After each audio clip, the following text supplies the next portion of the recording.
Rikthehemi në komunikim të drejtë për drejtë në hapësirën e intervistës të ditës tashmë kam kënaqësinë të ketë dhe lidhur me qeverisjen e Vuçiç. Këto u pasuan ose u shoqëruan dhe me disa thirrje të ndërkombëtarëve lidhur me se donin të merrnin me forcë godinën e parlamentit dhe në përgjithësi ishin në protesta të cilat nuk mbështeteshin prej masës të popullit. Pra kjo ishte ideja që u dha këtyre protestave. Të shtunën e kaluar u bë edhe një tjetër protest, mirë po nuk pati shumë pjesëmarrje. Njerëzit kanë përshtypjen se janë të lodhur që kanë dalë dhe kanë protestuar në këto 30 vjet, mirë po asgjë nuk ka ndryshuar. Në përgjithësi do të thoja se këto protesta mbështetën edhe prej ndërkombëtarëve. Është vërejtur po prej ndërkombëtarëve, sidomos për emisionit ose BS këtu, prej gati 300 personash dhe të cilët kanë bërë shumë komente kritike për zgjedhjet, sidomos pala gjermane ka bërë kritika të forta. Çdo konsiderat serioze e perëndimit ka vënë në pahë parregullsitë. Gjermanët në veçanti kanë dërguar një komision për të bërë raportimin dhe zgjedhjet janë në kushti parësor ose si ta them janë një tregues i rëndësishëm që tregon se vendi është drejt rrugës së demokratizimit, jo vetëm zgjedhjet, por ka edhe kritere të tjera për ta demonstruar këtë. Megjithatë, ky kriter shumë i rëndësishëm nuk u plotësua këtë herë në zgjedhjet e fundit. Ishte më së qartë se Vuçiçi ishte përgatitur për të fituar këto zgjedhje paraprakisht. Sikurse e dim, opozita pas ngjarjes tragjike të majit, pas protestës kërkoi që të kishte një monitorim më të fortë. U duk se ishte një energji e mirë, mirë po kjo energji nuk mbeti e qëndrueshme dhe të vazhdonte të ekzistonte me protestat. Në zgjedhjet e ardhshme, opozita duhet të bëhet më e përgatitur dhe të jetë më e strukturuar. Dhe duhet të them, duhet të jetë edhe më e gatshme që të përballet me situatën aktuale në Serbi, sepse nuk opozita nuk ka qenë kurajoze dhe trime aq sa ç'duhet për të përballur me pasuesit e Miloševićit dhe ka pasur edhe kërcënime gjatë fushatës së Vuçiçit. Sidomos për çështje të ndjeshme, sikurse është ajo e Kosovës. Dhe personave të cilët po përdorte në fushatën e tij zgjedhore. Opozita u përpoq që të qëndronte dhe të luftonte, por Vuçiçi ishte i përgatitur jo vetëm të manipulonte median dhe të përdorte burimet zyrtare, por edhe institucionet të cilët i kishte tërësisht në kontroll, kurse opozita vetëm kohën e fundit u bashkua. Dhe vetëm pasi u bën disa kërkime dhe dolën studiues të cilët identifikuan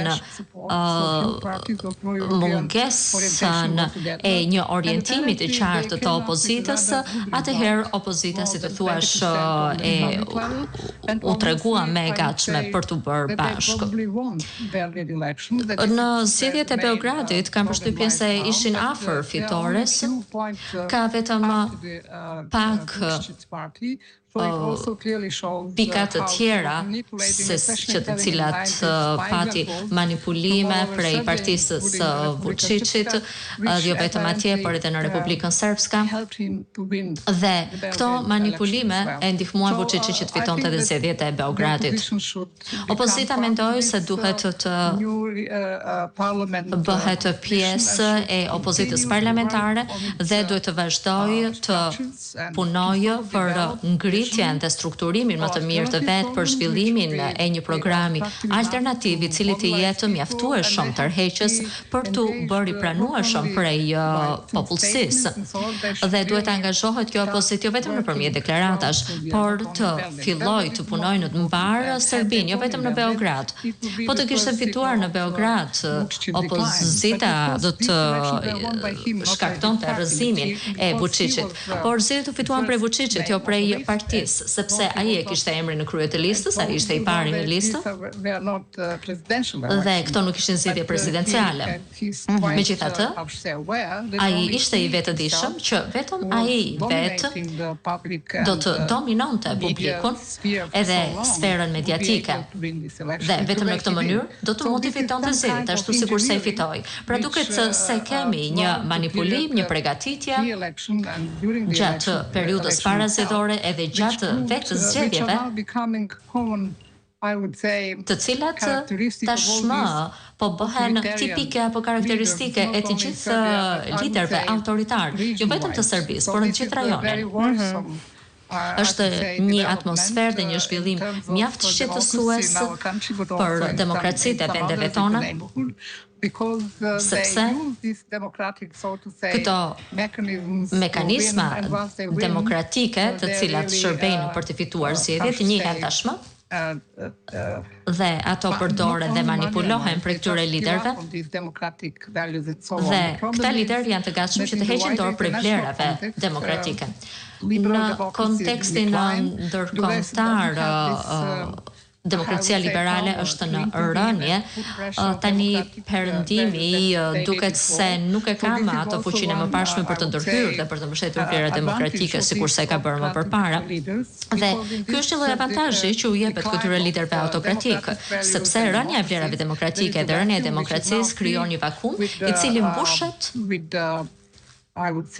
do të thoja me liderë autokrat të cilët shfrytëzojnë këto mundësira, sepse tani perëndimi nuk është në gjendje të ndërhyjë dhe tek stabiliteti i këtyre shteteve.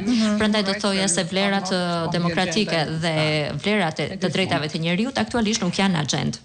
Meqense jemi këtu, më ngacmuat pak në fakt me këtë që sapo prekët. Do doja një koment tuaj të shkurtër. Shihni një ngjashmëri këtu kur flisni për rajonin dhe për një fenomen të përgjithshëm që ka të bëjë me blerjen e votave, manipulimin e zgjedhjeve. Ka një raport të OSBE-s dhe në Shqipëri lidhur me këtë. Shihni një ngjashmëri edhe mes asaj çfarë ka ndodhur ose qeverisë serbe, qeverisë Vuçiç dhe qeverisë Rama, qeverisë shqiptare. Aty ka pasur në Serbi ka pasur një goditje të drejtë për drejtë të liderëve të opozitës. Sandulović është dhunuar, ka pasur një sulm në drejtim të tij. Në Shqipëri ka pasur mënyra të ndryshme të copëzimit dhe të goditjes së opozitës. Kreu i Partisë Demokratike, kreu i opozitës këtu është goditur duke u përdorur drejtësinë, por aktualisht është në një masë arrest shtëpie pa prova, madje pa një akuzë direkte. Ka një ngjashmëri kur i referoheni që është në rajon po ndodh thuajse e njëjta mënyrë autokratike? Po, sigurisht, sepse kjo nuk është hera e parë që Serbia i përdor këto hile për të treguar dominimin e vet në rajon, por kushtu ka vepruar edhe në leadershipin në Bosnjë në vitin 92. U ngritën akuza kundër shumë drejtuesve të opozitës në Bosnjë dhe këto akuza në vitin 93 vazhdojnë të jenë ende të vlefshme kundër këtyre personave dhe këta persona që ishin pjesë e opozitës nuk mund të kalojnë kufirin dhe mbetën për shumë vite të arrestuar. Ishin shumë lider të cilët nuk ishin kryer asnjë prej akuzave të cilat u ngritën kundër tyre. Këto tregojnë vetëm rëndësinë që jep Serbia ruajtjes së tensioneve në rajon dhe dominimit të Beogradit në rajon. Po këtë lidhje e bërej edhe me çështjen e Kosovës, sepse nuk doli asnjë provë përveç faktit që personi ishte pjesë e UÇK-s, por kjo nuk do të thotë gjë, sepse pjesa më e madhe e shqiptarëve aso kohë ishin pjesë e rezistencës kundër masave shtypse të Beogradit dhe kundër dhunës që ushtrohej në Kosovë. Pas vendimit të Beogradit për të lejuar targat e kosovare në Serbi, ishte një marrëveshje ndoshta për të manipuluar Perëndimin, sepse Perëndimi është gjithnjë i gatshëm të besojë se Vuçiçi është një dorë fortë i cili do të verë në zbatim marrëveshjen që është prioritare për Perëndimin, sepse ka plot çështje që lidhen me sigurinë, sidomos pas rastit në Banjskë në shtator të vitit të kaluar. Tani Vuçiçi po kapet pas këtyre rasteve, pa pasur prova, pa pasur shpjegime që të ngrej akuza, thon vetëm që personi ishte pjesë e UÇK-s dhe përpiqen që të ngrejnë tensionet me UÇK-n. E keni fjalën për Hasan Dakajn.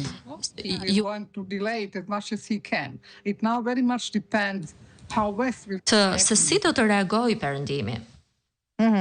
Është rasti Hasan Dakajt që ju përmendët, po krijon një tjetër hendek mes Kosovës dhe Serbisë, ka një shkelje të drejtave të njeriut këtu konkrete, ju e përmendët se pak a shumë.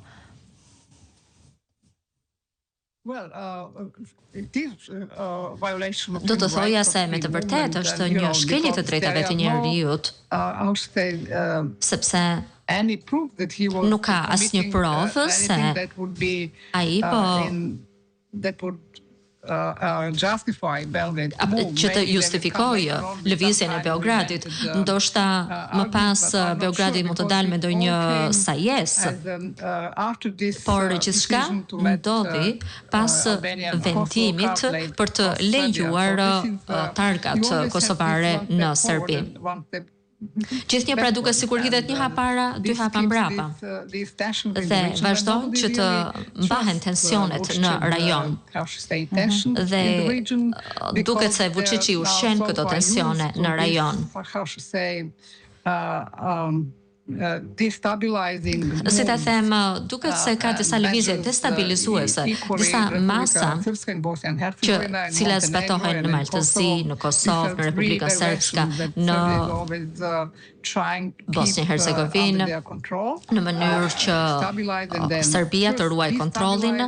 Në fillim i destabilizon këto vende dhe pastaj duket sikur i stabilizon, për të treguar se Vuçiçi është i vetmi person në rajon i cili mund të vendosë stabilitetin dhe të përgjigjet tensioneve të rajonit. Për të mos thënë pastaj se është pikërisht ai i cili shkakton destabilitet gjatë gjithë kohës. Nesër ne kemi për vjetorin e ditës kombëtare të Republikës Srpska. Do të kemi përfaqësues nga Sarajeva edhe përfaqësues të tjerë, megjithëse është një ditë e cila nuk duhet të festohet, duket se po përgatitin festime të mëdha së bashku me Beogradin dhe ka aeroplan të cilët do të fluturojnë në Banja Luka. Do të shohim se si do të reagojnë ndërkombëtarët, se si do të reagojë Serbia dhe a do të bëhen festime në Banja Luka apo jo. Nesër do ta shohim saktësisht, por është fakt se kjo është një situatë e cila e sfidon Perëndimin dhe e sfidon atë duke bërë të mendoj a do të jetë në gjendje të ndërhyjë ndonjëherë në Kosovë apo në Bosnjë-Hercegovinë. Kudo në Evropë ka vatra të tjera të nxehta, një prej tyre është Ukraina, mund të jenë dhe zona të tjera. Dhe kështu vëmendja nuk është pikërisht në këtë rajon. Amerika nuk do të jetë shumë e përqendruar te ky rajon. Nga ana tjetër është një ndjesi anti-amerikane në të gjithë Serbinë apo në vendet e caktuara të botës. krijohet një ndjesi e cila po përhapet në Ballkanin perëndimor apo në lindje për të treguar se demokracitë perëndimore janë në rënje, nuk e kanë më fuqinë që kishin dikur. Kjo mund të jetë e vërtet, megjithatë, Shtetet e Bashkuara vazhdojnë të mbeten vendi më i fuqishëm në botë me kapacitetin që kanë dhe nuk krahasohen me shtete të tjera të fuqishme si Kina apo të tjera.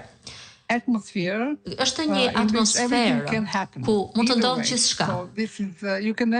Asnjëherë nuk mund të thuash me saktësi dhe me siguri se Vuçiçi do të shkojë deri në këtë pikë për të krijuar konflikt, apo po krijon një tension thjesht sepse ka dëshirë ta krijojë këtë tension, apo se si nxitet prej Rusisë. Duke shtyrë këto tensione, duket se Serbia e mbështetur nga Rusia demonstron se NATO-ja nuk mund të ruajë do stabilitetin në Maltësi apo në Kosovë apo në të gjithë rajonin. Pra, ka shumë aktorë në të gjithë këtë sfidë dhe në këtë që shpresoj të mos ndodhë në këtë konflikt të mundshëm. Perëndimi do të mund t'i ushtrojë presion Vuçiçit për të u përmbajtur marrëveshjes së Ohrit, por edhe për sa i përket demokracisë, të respektojë vlerat demokratike dhe të shmangë parregullsitë zgjedhore. Deri tani nuk kemi një vendim, por vendimet do të mirëpriten, sepse ato do të shërbejnë si garanci për zgjedhjet e ardhshme, në mënyrë që këto zgjedhje të jenë më të drejta. Është shumë e rëndësishme për opozitën tonë dhe për personat të cilët presin ndryshime në Serbi, por në qoftë se, si të them, ne nuk e kemi një kontekst të mirë dhe të drejtë ku të përfshihet media, ku të përfshihen institucionet që të reagojnë siç duhet, atëherë zgjedhjet e ardhshme do ta humbin vlerën e tyre dhe qëllimin e tyre dhe nuk mund të kualifikohen si demokratike. Drejt për së drejti dhe shkurtimisht, ka shumë ekspert në fakt që flasin për mundësit për një përshkallëzim të situatës në Ballkan. Ju e thatë në fakt që është e vështirë të parashikohet, po mendoni që ka interesa dhe është e mundur një skenar i tillë në këto momente që flasim? Është në dorë të Serbisë kjo?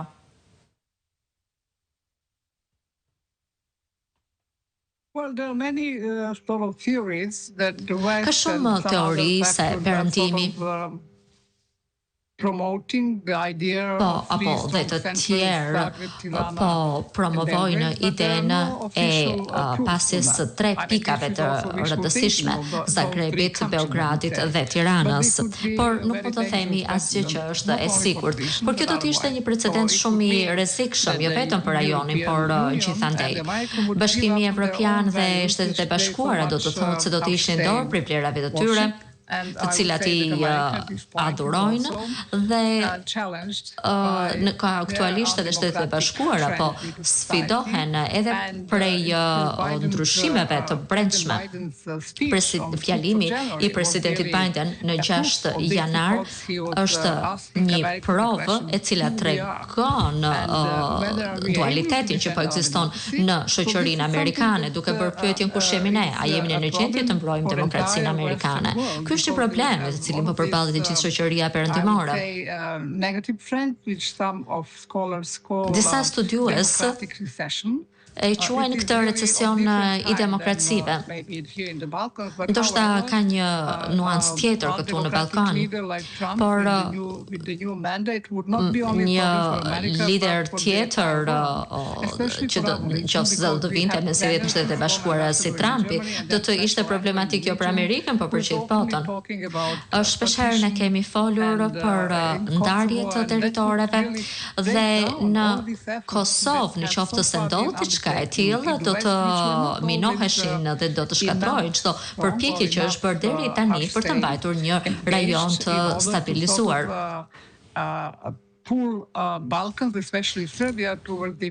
Serbia nga ana tjetër vështirë se do të arrinte të objektivat për të bërë pjesë e Bashkimit Evropian. Vendet tona gjithnjë thonë se janë drejt rrugës për të bërë pjesë e Bashkimit Evropian. Por shpesh herë nuk e thonë qartësisht se duan të jenë vende anëtare të Bashkimit Evropian. E lënë një horizont të hapur. Dhe duket se thellësisht nuk po e drejtojnë në vendin në atë drejtim.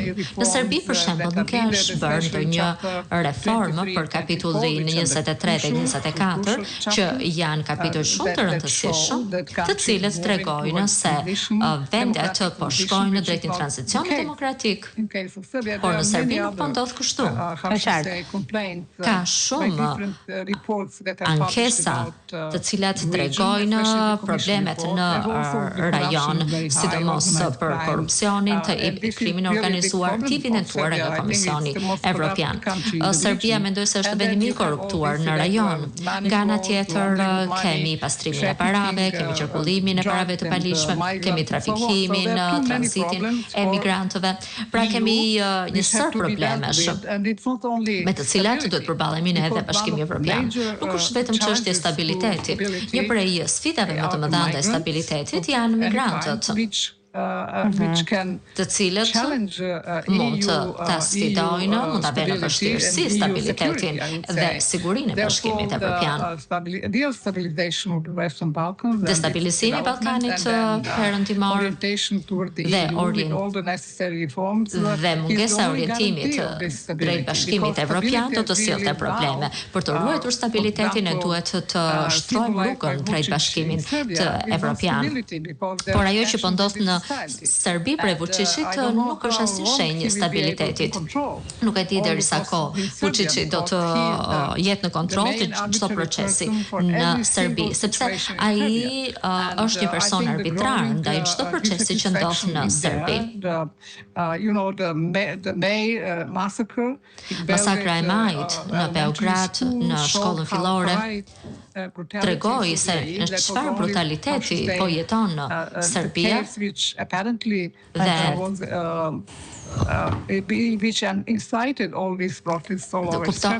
tregohet, ishte një demonstrim që tregon se çfarë e nxit këtë brutalitet, jo vetëm fizik, por edhe një dhunë verbale e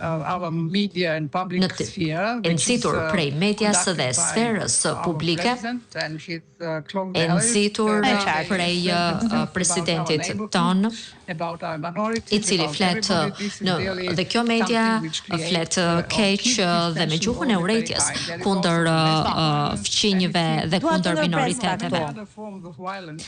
Do të ndalem pak shumë të dhunës. Me I would like to Zonja Biserko, doja të ndaleshim pak këtu në fakt e dhuna, sepse e di pse isha duke lexuar pak çaste më parë një intervistë nga Edward Joseph, analist shumë i mirë për çështjet e rajonit, analist amerikan, profesor në Universitetin Johns Hopkins, i cili thoshte se sipas tij, nga ajo çfarë ai vinte re, përveç se mediat dhe shoqëria civile janë të kapura sipas tij në Serbi nga Vuçiç, kanë frikë nga Vuçiç. Ekziston kjo frikë sipas jush? Po e dua drejt për së drejti dhe shkurtimisht që të konsumojmë edhe një çështje tjetër pastaj.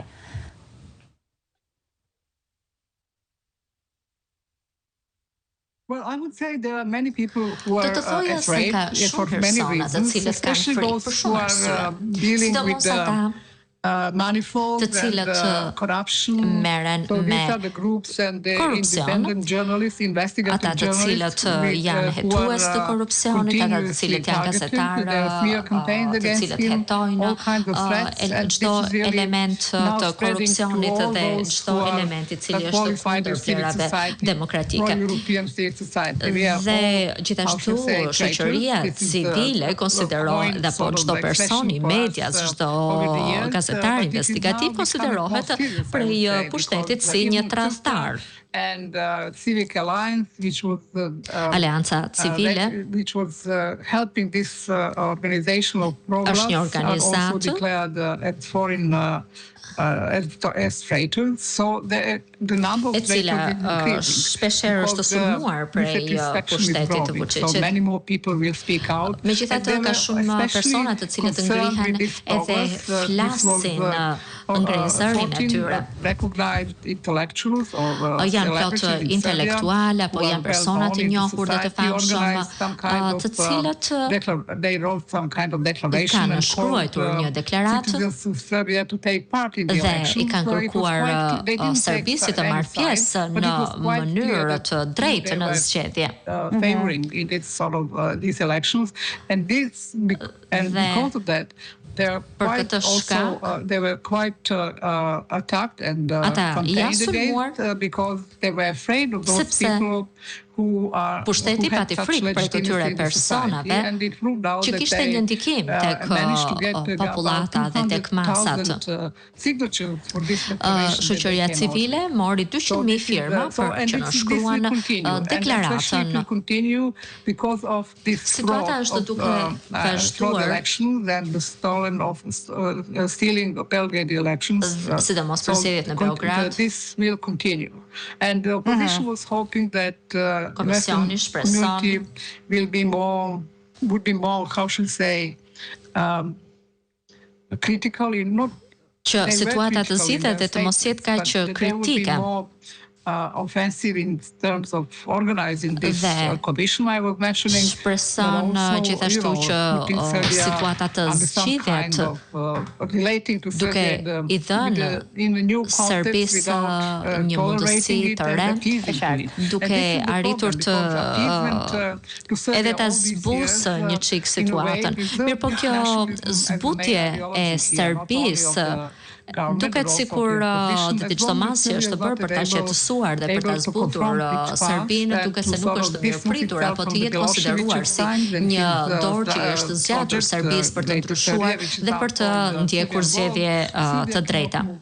Serbia duhet të punojë më tepër që të mos bëhet një problem për rajonin. Po, ndërkohë do doja dhe ndihmën e regjisë audios që të sistemojmë sepse di që ka një problem me përkthimin, me përkthyesen për ta kuptuar Sonja Biserko. Kam dhe një pyetje të fundit dhe shkurtimisht sërish nëse është e mundur.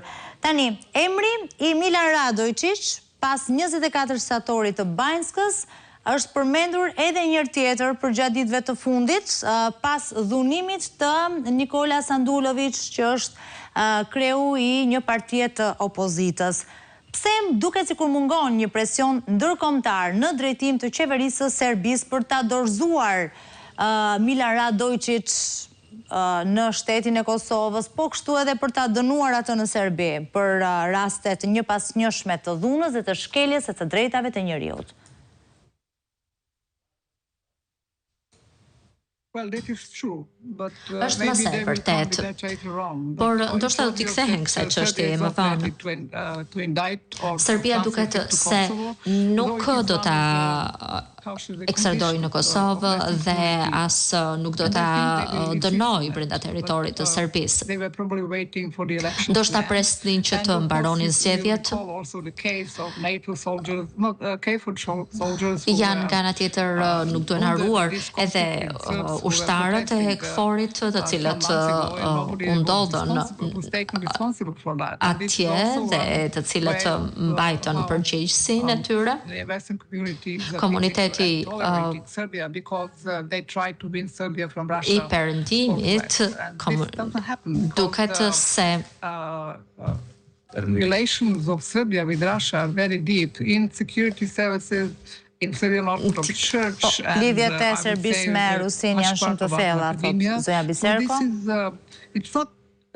It's not about whether Russia will come into regional occupy or something. No, they are just using Serbia as a very, how should I say, willing partner to destabilize the region and to show the impotence both of the NATO, EU and the declining power of US. So this is constant and they will not give it up. As long as Serbia is really willingly cooperating in this way. It is really Serbia which has to decide, not Russia, because Russia is here because Serbia allows it.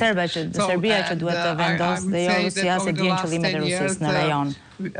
Which allowed Russia to penetrate in our institutions. So we have some kind of Russification of Serbian nationalism, which is now also reflected in this identity structure, which is being built after all these wars. And it is really aiming at Serbs being innocent, always surrounded by enemies, and Russia appears in this new construction as our,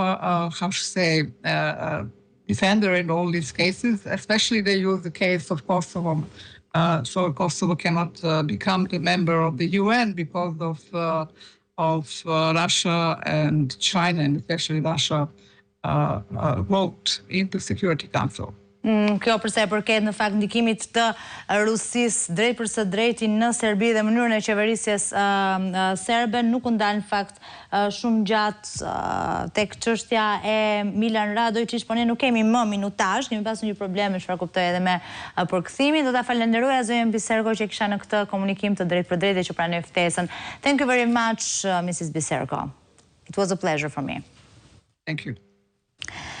Mirë, dhe ne kemi përfunduar këtu së bashku me këtë transmetim të drejtë për drejtë. Ishim me edicionin e orës 19. Joni të qëndroni me Syri televizion, orën 20:45 vjen Qimpeka live si